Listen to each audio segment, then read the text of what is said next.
আর সে উদ্দেশ্যটা কি আল্লাহ তাআলা কোরআনেও বলেছেন। এই পৃথিবীতে আমরা এক সময় ছিলাম না, আবার এই পৃথিবীতে আমরা এক সময় থাকবো না। এই দুনিয়ায় আপনি আমি এক সময় ছিলাম না, আবার থাকবো না। দুনিয়াতে এসেছি যে আমরা আমাদের মর্জি মোতাবেক নাকি? আমরা দুনিয়াতে আসছি কার ইচ্ছায়? আল্লাহ তাআলার ইচ্ছায়।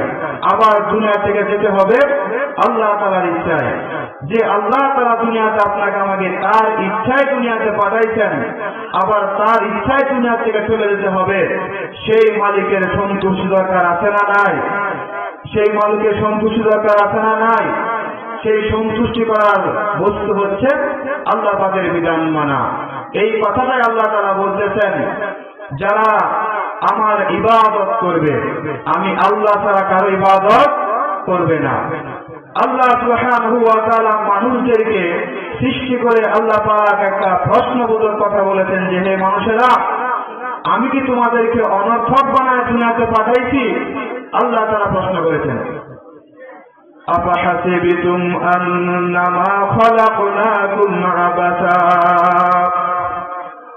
আল্লাহ পাক রব্বুল আলামিন বলেন, হে দুনিয়ার মানুষেরা, তোমরা কি মনে করো, তোমরা কি ধারণা করো আমি তোমাদেরকে অনর্থক বানাইছি, অযথা সৃষ্টি করেছি, বেকার সৃষ্টি করেছি? না না, আমি তোমাদেরকে সৃষ্টি করার পিছনে, তোমাদেরকে দুনিয়াতে পাঠানোর উদ্দেশ্যে আমি আল্লাহ তাআলা একটা উদ্দেশ্য নিয়ে বানাইছি, একটা উদ্দেশ্য নিয়ে সৃষ্টি করেছি। আর সেই উদ্দেশ্যটা হলো ওমা খালাকুতুল জিন্না ওয়াল ইনসা ইল্লা লিয়াবুদুন। আল্লাহ পাকের কথা হোক। আল্লাহ তাআলা বলেন, মানুষ আর জিন জাতিকে বানাইছি কেবলমাত্র আমার গোলামি করার জন্য। তাম দুনিয়ার মানুষ যদি আল্লাহ তাআলার গোলামি নাও করে, আল্লাহ তাআলার কোনো ক্ষতি হবে না। তাম দুনিয়ার মানুষ যদি আল্লাহ পাকের বিধান নাও মানে, আমার আল্লাহ তাআলার কোনো ক্ষতি হবে না। আল্লাহ তাআলা বলেন, বান্দা, তুমি দুনিয়াতে আমার হুকুম মানিয়া, আমার বিধান দুনিয়াতে মানিয়া, তুমি তোমার রাস্তা, তুমি তোমার সফলতার রাস্তা তৈরি করিয়া নিবা। দুনিয়াতে মুক্তির পথ, আখিরাতে মুক্তির পথ তুমি দুনিয়াতে তৈরি করে নিবা, আমার গোলামি করে, আমার হুকুম মানিয়া। আল্লাহ রাব্বুল আলামিন মানুষকে সৃষ্টি করেছেন তার গোলামি করার জন্য। যারা আল্লাহ তাআলাকে রব বলে স্বীকার করেছে, আল্লাহ তাআলাকে যারা রব বলে দুনিয়াতে স্বীকার করেছে, আল্লাহকে রব বলে মেনেছে, আল্লাহ পাক রব্বুল আলামিন বলেন, ওই বান্দার জন্য আমি আল্লাহ তাআলার হুকুম পালন করা বাধ্যতামূলক হইয়া যায়। কারণ আল্লাহ তাআলা ইবাদত সকলের জন্য না। আল্লাহ তাআলা বলেন, যারা আমি আল্লাহকে রব বলে স্বীকার করেছে, আমাকে এক আল্লাহ বলে স্বীকার করেছে, তার জন্য আমি আল্লাহ তাআলার হুকুম, আমার ইবাদত তার জন্য ফরজ, বাধ্যতামূলক। আর সেই ফরজ বস্তুটা কি?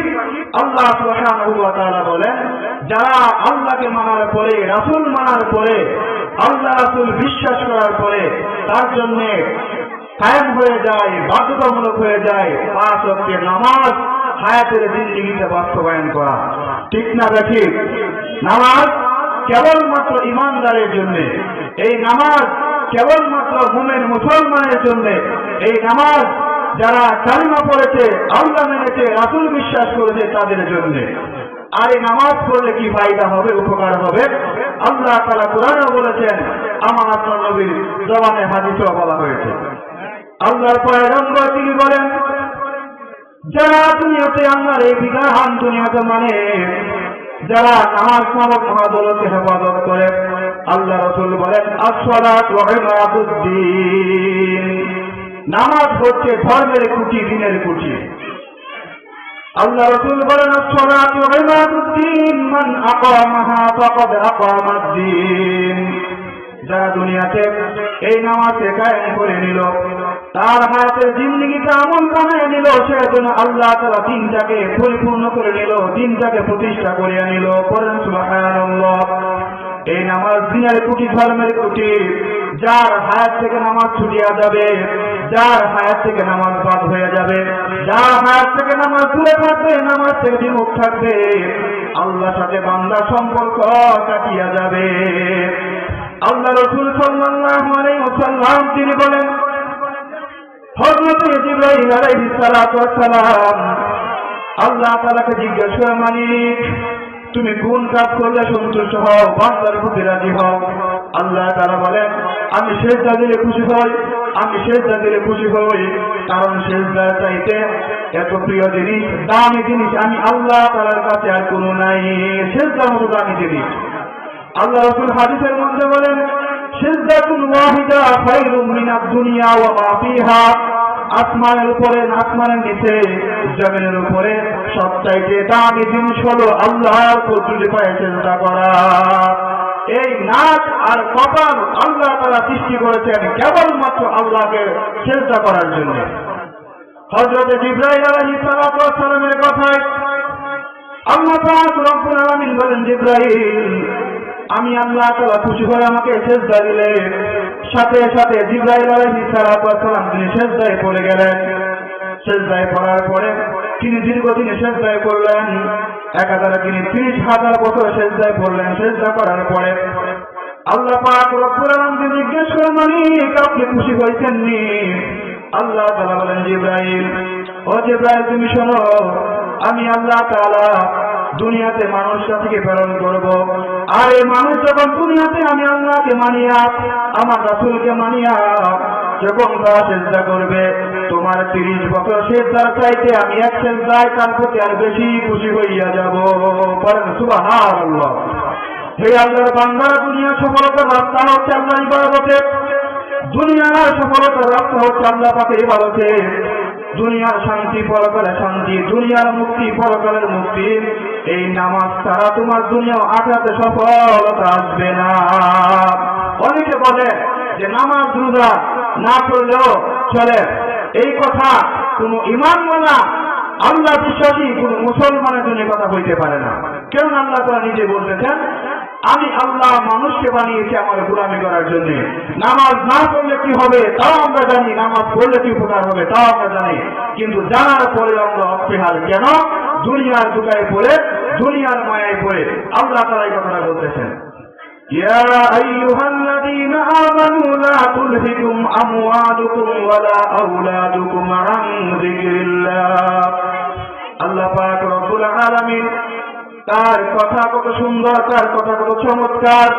আল্লাহ তাআলা বলেন হে ঈমানদারেরা, আমি আল্লাহ তাআলা তোমাদেরকে যে মাল দৌলত দুনিয়া দান করলাম, যে সম্পদ তোমাদেরকে আমি দুনিয়াতে দিলাম, এই মাল দৌলত পাওয়ার পরে, মাল দৌলত পাওয়ার পরে, অর্থ সম্পদ পাওয়ার পরে তোমরা আমার জিকির থেকে গাফেল হইয়া যাইও না, আমার স্মরণ থেকে তোমরা গাফেল হইয়া যাইও না।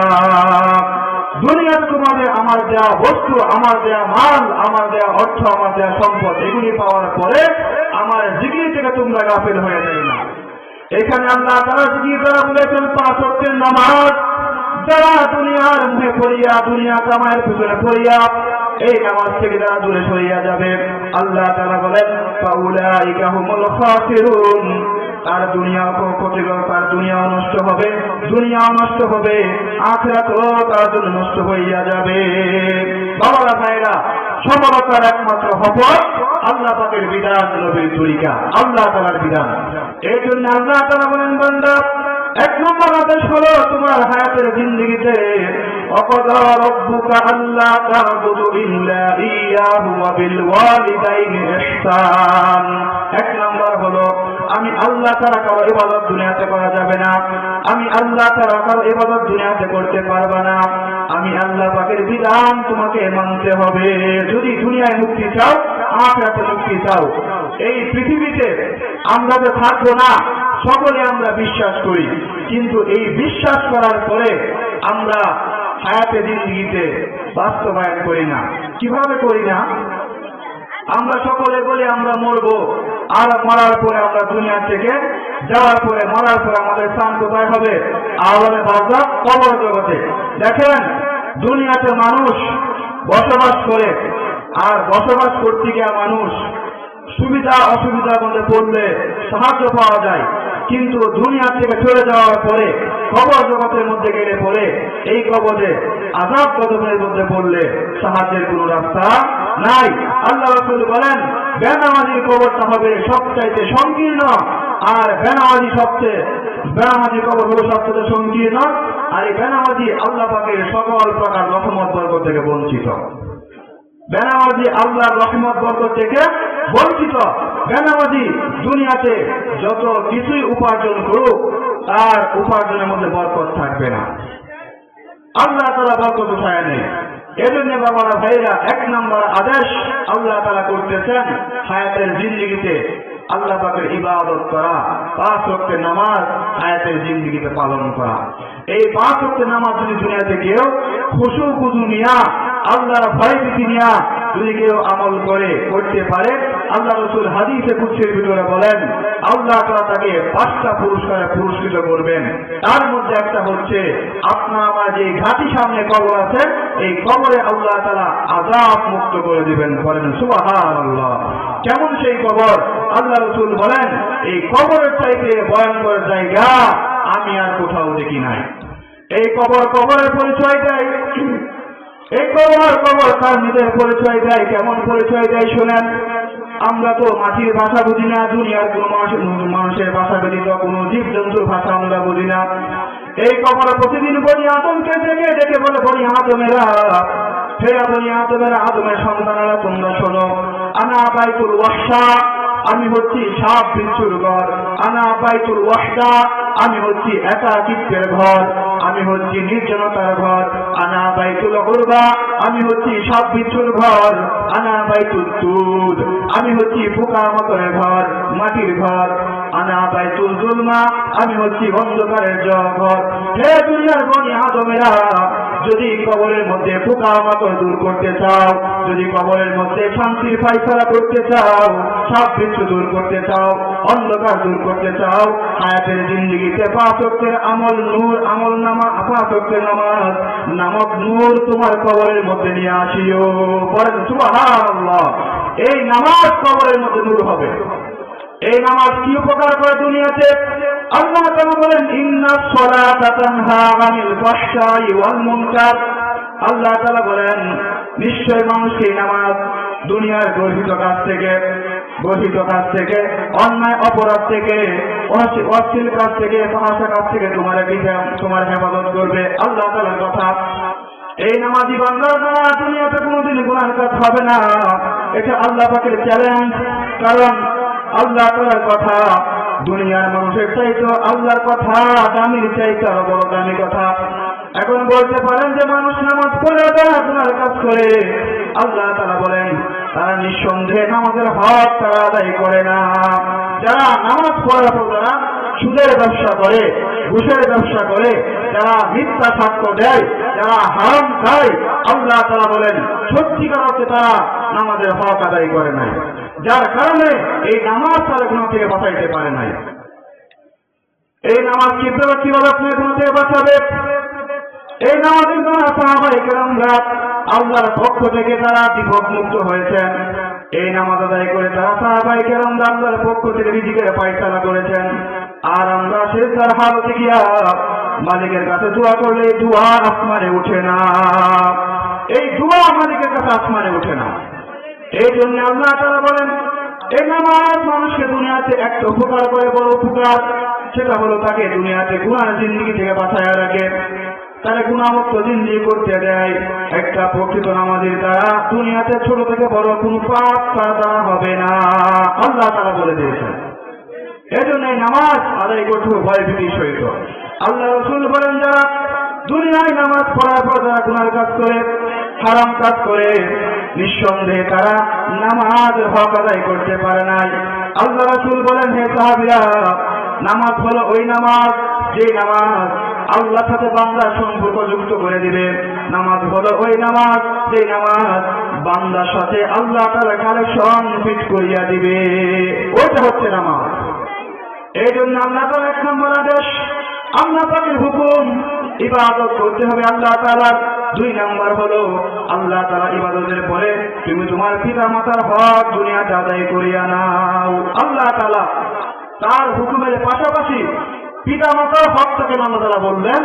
আল্লাহ তাআলা এই জন্য বলেছেন বলে মানুষদেরকে আল্লাহ তাআলা বুঝাইয়া দিয়েছেন, হে মানুষেরা, আমি আল্লাহ পাকের হুকুম দিলাম তোমার কাছে যেমন দামি, যেমন গুরুত্বপূর্ণ, তুমি সন্তান, তোমার জন্য তোমার পিতা মাতার হকটা তোমার জন্য দামি।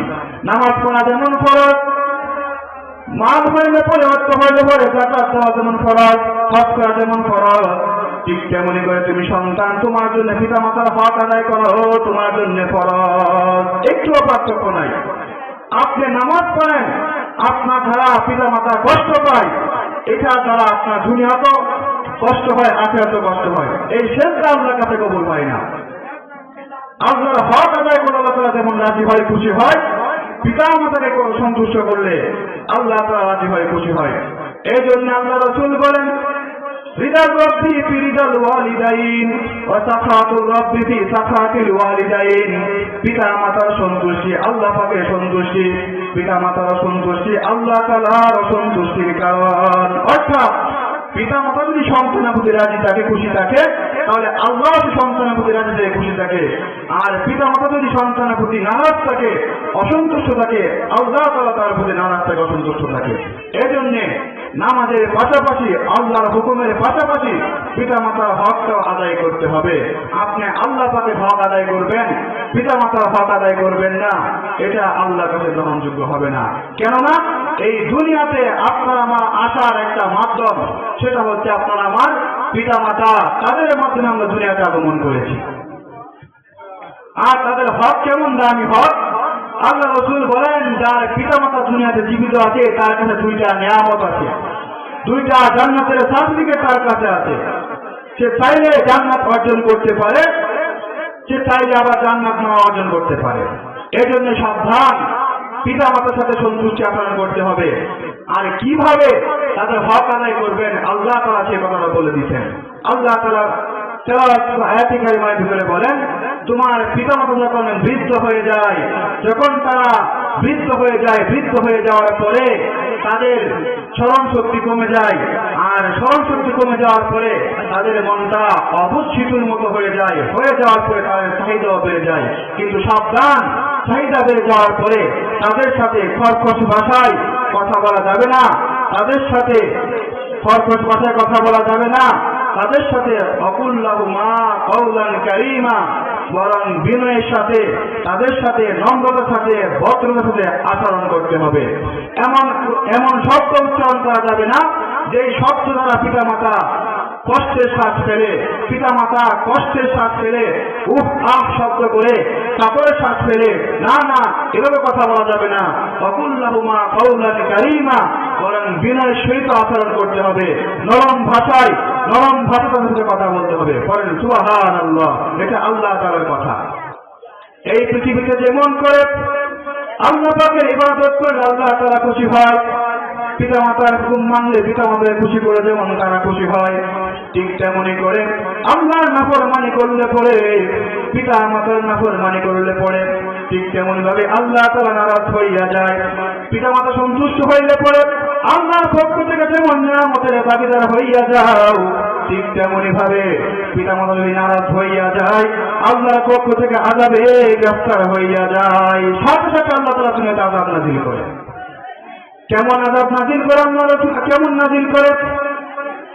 পাকিস্তানের একজন বড় আলেম তকি উসমানী সাহেব রাহমাতুল্লাহি আলাইহি লিখেন, আল্লাহর একজন ওলি যার নাম মালিক ইবনে দিনার রাহমাতুল্লাহি আলাইহি, এমন একজন বুজুর্গ ছিলেন। তিনি প্রত্যেক বছর কানায় কাবা বাইতুল্লাহ তিনি তওয়াফ করতেন, আল্লাহর ঘর তিনি তওয়াফ করতেন। একদিনের ঘটনা, তিনি আল্লাহর ঘর বাইতুল্লাহ কানায় কাবা তওয়াফ করতে গেছেন। তওয়াফ করার পর তিনি রাতের বেলা ঘুমাইছেন। এই মুহূর্তে তিনি স্বপ্নে দেখেন আল্লাহ তাআলা জানাইতেছেন, আমি এই বছর আল্লাহ পাকের এই বছর আমি আল্লাহ সব হাজদের হজ কবুল করে নিয়েছি, একজন হাজী ব্যতীত, একজন হাজী ব্যতীত। আল্লাহর ওলি মালিক ইবনে দিনার রাহমাতুল্লাহি আলাইহি তিনি এই কথা শোনার পরে তিনি আশ্চর্য হইয়া যায়, বড়ই পেরেশান, বলে চিন্তাগ্রস্ত তিনি হলেন। আল্লাহ তাআলা কার হজ্জা কবুল করে নাই, কার দোয়া কবুল করে নাই, কার হাজারাত ওয়াদের সুন্নাত তিনি কবুল করে নাই, কার হুকুম তিনি কবুল করে নাই। এইভাবে তিনি প্রতিপরের দিন রাতের বেলা তিনি একই স্বপ্ন দেখেন। আবার তৃতীয় দিন রাত্রিতে আল্লাহ তাআলা এহসান প্রাপ্ত করে দিলেন, হে মালিক, আমি আল্লাহ তাআলা একজন হাজির হজ কবুল করি নাই, যে হাজির নাম হচ্ছে মুহাম্মদ ইবনে হারুন সমরকান্দি। আল্লাহ তাআলা নাম নিশানা বানায় দিলেন। বলতে পারেন যে কিভাবে জানলো? কারণ আল্লাহর চোখ আমাদের দুনিয়ার কোন মানুষের চোখ না, আল্লাহ ওদের দিল আমাদের দিল সাধারণ মানুষের মতো দিল না। তাদের চোখ, তাদের দিল এত পবিত্র, তারা দুনিয়ার জমিনে আল্লাহর সাথে কথা বলা পর্যন্ত ক্ষমতা রাখেন। এমন পাওয়ারফুল ওয়ালা আল্লাহওয়ালা তারা মানুষ, এমন আল্লাহওয়ালা মানুষ তারা। সেই মালিক ইবনে দিনার তিনি কথা শোনার পরে তিনি আবার মদিনাতুল মুনাওয়ারা থেকে মক্কায় তিনি অবস্থান করলেন। মক্কা থেকে তিনি আসতেছেন। মক্কায় তিনি আসিয়া মক্কার হইতে বলেছে লোকজনকে জিজ্ঞেস করে, হে মক্কার লোকেরা, তোমরা কি মুহাম্মদ ইবনে হারুনকে চিনো? মক্কার লোকেরা ডাক দিয়া বলে, হে মুসাফির, আমরা কেন তাকে চিনব না? আমরা কেন তাকে চিনব না? অবশ্যই আমরা মুহাম্মদ ইবনে হারুনকে চিনি, অবশ্যই আমরা তাকে চিনি।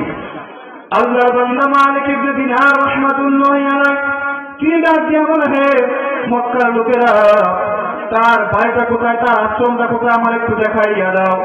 এই কথা বলার পরে যুবক ডাক দিয়া বলে, সেই আল্লাহর বান্দা মুসাফির, আপনি তাকায় দেখেন, যিনি মক্কাতুল মুকাররমায় মাকাম ইব্রাহিমে হাতিমে কাবায় একদিন না, 2 দিন না, 40 বছর পর্যন্ত সিজদার মধ্যে পড়ে আছে। আপনি ওই জায়গার মধ্যে গিয়া খুশ করতে পারেন। শুধু 40 বছর তিনি সিজদা করে নাই, তিনি একাধারে 40 বছর পর্যন্ত তিনি দিনের রোজা রাখছেন, রাতের বেলা তিনি তাহাজ্জুদের নামাজ পড়ছেন। আল্লাহর মালিক ইবনে দিনার রাহমাতুল্লাহি আলাইহি তিনি এই কথা শোনার পর তিনি আশ্চর্য হইয়া মুহাম্মদ ইবনে হারুনের কাছে তিনি গেলেন। গিয়া তিনি দেখে সিজদার মধ্যে তিনি পড়ে আছেন। সিজদায় পড়ে যাওয়ার পরে সালাম ফেরানোর পরে তিনি জিজ্ঞেস করে, হে আল্লাহর বান্দা, আমি তোমার খুঁজে এসেছি, তোমার খুঁজতে এসেছি, বলো তোমার দুনিয়ার কি অপরাধ, যে অপরাধের কারণে আল্লাহ তাআলা তোমার হজ কবুল করতেছে না, তোমার হাজারে আসওয়াত যুগুন কবুল করতেছে না, আল্লাহ তাআলা তোমার দোয়া কবুল করতেছে না, বলো কি অপরাধ তোমার দুনিয়াতে ছিল? আল্লাহর বান্দা চোখের পানি ছেড়ে দিয়া কান্না করে, হে মুসাফির, আজকে থেকে আপনার সাথে নিয়া আমার 40 জন হাজির সাথে আমার সাক্ষাৎ। তকি উসমান সাহেব রাহমাতুল্লাহি আলাইহি তিনি তার কিতাবের মধ্যে লিখেন, হে আল্লাহর বান্দা মুসাফির, 1 জন না, 2 জন না, 40 জন হাজির সাথে আমার সাক্ষাৎ। তারা আমাকে একই প্রশ্ন করেছে, একই কথা বলেছে, আল্লাহ আমার হজ কেন কবুল করতেছে না? এই কথা বলার পরে মুহাম্মদ ইবনে হারুনকে বলে, হে আল্লাহর বান্দা, আমি সেটা জানার জন্য আসলাম, তুমি বলো দুনিয়ায় কি অপরাধ তুমি করেছিলা যার কারণে আল্লাহ তাআলা তোমার হজ কবুল করে না? আল্লাহর বান্দা কাঁদে বলে, হে আল্লাহর বান্দা মুসাফির, আপনি শুনেন, আমি দুনিয়ার হায়াতে জিন্দেগিতে আমি একদিন মদ পান করে বাড়িতে গিয়েছিলাম। আর বাড়িতে যাওয়ার পরে আমি গিয়া দেখি আমার মা দরজার সামনে দাঁড়ানো। আমার মা আমাকে লক্ষ্য করে বলে, হে সন্তান, এই রাত্রিতে যেই দিন আমি মদ পান করে বাড়িতে গিয়েছিলাম, ওই রাত্রিটা ছিল সবে বরাতের রাত্র। আমার মা আমাকে বলে, হে সন্তান, তুমি এই রাত্রিতে মদ পান করে বাড়িতে আসছ, আর এই রাত্রিতে মানুষ মসজিদে যায় তার জিন্দেগির গুনাহ মাফ করানোর জন্য। হে সন্তান, তুমি এই রাতে আজকে আসলি মদ পান করে, নাফরমানি করে, গুনার কাজ করে, আর এই রাত্রিতে মানুষ যায় আল্লাহ তাআলা তার মসজিদে তার গুনাহ মাফ করানোর জন্য। এই কথা বলার পরে আমি রাগান্বিত হয়ে গেলাম। আর রাগান্বিত হওয়ার পর আমি আমার মায়ের উপর আঘাত করলাম। আঘাত করার পরে তিনি দুনিয়া থেকে বিদায় হয়ে যায়। বিদায় হয়ে যাওয়ার পরে তখন আমার হুঁশ আসে নাই। যখন হুঁশ আসলো, আসার পর আমি চিন্তা করলাম, আমি তো দুনিয়াতে মস্ত বড় পাপ দুনিয়ার জমিনে করে ফেলেছি। হে আল্লাহর বান্দা মালিক ইবনে দিনার, হে আল্লাহর বান্দা মুসাফির, আপনি বলেন কি আমল করলে পরে, কি কাজ করলে পরে আমি এই আযাব থেকে মুক্তি পাবো? আল্লাহর বান্দা ডাক দিয়া বলে, হে আল্লাহর বান্দা শোনো, আল্লাহ পাক রব্বুল আলামিন তার কালামের মধ্যে বলেন, কুল ইয়া ইবাদিয়াল্লাযীনা আসরাফু আলা আনফুসিহিম লা তাকনাতু মির রাহমাতিল্লাহ। আল্লাহ তাআলা কালামে বলেন, মালিক ইবনে দিনার তিনি তার আয়াত শোনায়, হে আল্লাহর বান্দা শোনো, আল্লাহ তাআলা বলেন, হে দুনিয়ার মানুষেরা, যারা তুমি তোমার নফসের উপর জুলুম করে ফেলেছ, যারা তোমরা দুনিয়াতে গুনার পরিমাণ বেশি করে ফেলেছ, নাফরমানি বেশি করে ফেলেছ, গুনার জগতের মধ্যে হাবুডুবু খাইতেছ, সাবধান, লা তাকুনাতু মির রাহমাতিল্লাহ, তোমরা আমার রহমত থেকে নৈরাশ হইও না, তোমরা আমার রহমত থেকে নৈরাশ হইও না। আল্লাহর বান্দা মালিক ইবনে দিনার রাহমাতুল্লাহি আলাইহি তিনি দেখেন, হে আল্লাহর বান্দা তুমি শোনো, এই অবস্থায় তুমি যদি 40,000 বছর পর্যন্ত, 40 লক্ষ বছর পর্যন্ত হাজর আসওয়া কানায়ে কাবা বাইতুল্লাহ নামাজ পড়ো, মাকাম ইব্রাহিমে নামাজ পড়ো, তোমার হজ আল্লাহ তাআলা, তোমার নামাজ আল্লাহ তাআলা কবুল করবে না যতক্ষণ পর্যন্ত তুমি আল্লাহ তাআলার কাছে খালেস নিয়তে তওবা না করবে। যতক্ষণ পর্যন্ত তুমি আল্লাহ তাআলার কাছে খালেস নিয়তে তওবা না করবে, ততক্ষণ পর্যন্ত তোমার রুকু সিজদা আল্লাহ তাআলা কবুল করবে না। এই কথা বলার উদ্দেশ্য হলো, আল্লাহ পাক রব্বুল আলামিন তিনি জানায় দিলেন, বান্দা আল্লাহ পাকের হুকুমের পরে যখন তুমি তোমার পিতামাতার হুকুমটা আদায় করবা, আল্লাহ যদি সন্তুষ্ট হয়ে যায়, তোমার পিতামাতা যখন সন্তুষ্ট হইয়া যায়, জানিয়া রাখো তোমার দুনিয়া ও আখিরাতে আল্লাহ তাআলা সফলতার দুয়ার খুলিয়া দিয়েছেন। যদি তারা সন্তুষ্ট হইয়া যায়, আর কি তারা নারাজ হয়, অসন্তুষ্ট হয়, বেজার হয়, দুনিয়াও শেষ, আখিরাতও শেষ। এদিন আল্লাহ তাআলা বলতেছেন, আমার হুকুম পালন করার পরে, আমার আদেশ মানার পরে তোমরা তোমার পিতামাতার হক তোমরা আদায় দুনিয়াতে আদায় করিয়া নাও, পিতামাতার হক তোমরা দুনিয়াতে আদায় করিয়া নাও। কারণ বড় মসজিদের খতিব হওয়া সহজ, খানায় কামায় হজ করা সহজ, কিন্তু পিতামাতাকে খুশি করা, সন্তুষ্ট করা আপনার আমাদের বড় কষ্ট হয়ে যায়। না না, পিতামাতা আপনার মতো আমার আপনার জন্য কত বড় নিয়ামত, এটা আপনি কল্পনা করতে পারবেন না। যার পিতামাতা দুনিয়াতে জীবিত আছে, এই পিতামাতার উসিলায় আল্লাহ তাআলা আপনাকে দুনিয়াতে হায়াতে জিন্দেগিতে বরকত দেয়, রুজি রোজগারে বরকত দেয়, তাদের উসিলায় আপনি দুনিয়াতে আল্লাহ তাআলা শান্তির জিন্দেগি নসিব করে পারেন। সুবহানাল্লাহ। এমন কুরআনদার দুনিয়াতে আছে, এমন পশু দুনিয়াতে আছে, তারা পিতামাতার উপরে আঘাত করে, তাদেরকে মারধর করে। সাবধান, তাদের উপর আঘাত করা যাবে না। তারা আল্লাহর পক্ষ থেকে আপনার আমার জন্য বড় একটা নিয়ামত, কাজেই তাদেরকে খুশি করতে হবে, তাদের হক আদায় করতে হবে। সাধ্য অনুযায়ী আপনি আদায় করেন। আল্লাহ তাআলা আপনাকে জুলুম করে নাই যে আপনাকে পরিপূর্ণ করতে হবে, সাধ্য অনুযায়ী আপনি সাধ্য অনুযায়ী তাকে সন্তুষ্ট করেন, তাদের খুশি করেন। আল্লাহ সুবহানাহু ওয়া তাআলা দুইটা আদেশ, এক নাম্বার হচ্ছে আল্লাহ তাআলার ইবাদত করা, আল্লাহ পাকের গোলামি করা। আর এই গোলামি কি? 5 ওয়াক্তের নামাজ দুনিয়াতে আদায় করা। নামাজ আদায় করলে কি হবে? দুনিয়াতেও শান্তি হবে, আখিরাতেও শান্তি হবে। বাবারা ভাইরা, দুনিয়াতে থাকলে ওয়াজ শুনতে পারবেন, প্রতি রাত্র শুনতে পারবেন, কিন্তু শোনার পরে যদি না মানি, আমল না করি, উলামায়ে কেরাম আসাও ব্যর্থ, যারা কথা বলবে তারাও ব্যর্থ, আপনার আমার এই সময়টা দেওয়া ব্যর্থ। কাজেই যতক্ষণ পর্যন্ত আমরা শুনবো আমলের নিয়তে রাজি আছি তো ইনশাআল্লাহ। আল্লাহ তাআলা আমাদেরকে সেই তৌফিক দান করুন। এই দুইটা গুণ, দুইটা আদেশ আল্লাহ তাআলা আমাদেরকে মানার মতো